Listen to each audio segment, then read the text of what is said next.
ആ കല്ല് പെൻസിൽ ഞാൻ ഇപ്പോഴും സൂക്ഷിച്ചു വെച്ചിട്ടുണ്ട്, നിനക്ക് തരുവാൻ വേണ്ടി വാങ്ങിവെച്ചത്. എൻ്റെ കല്ല് പെൻസിൽ കളഞ്ഞുപോയ ആ ദിവസം സ്ലേറ്റിൽ എഴുതുവാൻ കഴിയാതെ ഞാൻ വിഷമിച്ചിരുന്നപ്പോൾ നിന്റെ പുതിയ കല്ല് പെൻസിൽ പാതിയൊടിച്ച് നീ എനിക്ക് തന്നു. പെൻസിൽ തന്നിട്ട് നീ എന്നെ നോക്കി ചിരിച്ചു. വാർമുടി രണ്ടായി പിന്നിക്കെട്ടിയ ആ റിബണിൻ്റെ നിറം, ആ നിറത്തിൻ്റെ പേര് അന്നെനിക്കറിയില്ലായിരുന്നു. എന്തോ ആ നിറമാണ് പിന്നീട് എൻ്റെ ഇഷ്ട നിറമായി മാറിയത്. പുതിയ കല്ല് പെൻസിൽ ഞാൻ വാങ്ങിവെച്ചതിന് ശേഷം നീ പിന്നീട് ക്ലാസ്സിലേക്ക് വന്നതേയില്ല.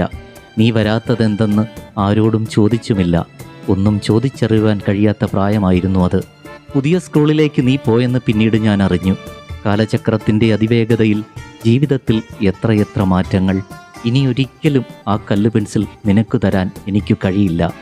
ആദ്യം സ്കൂളിൽ നിന്നും പിന്നീട് ഈ ലോകത്തിൽ നിന്നും നീ യാത്രയായി. കല്ല് പെൻസിൽ നീട്ടി നീ ചിരിച്ച ചിരി അതുമാത്രം എൻ്റെ ഓർമ്മയിലുണ്ട്.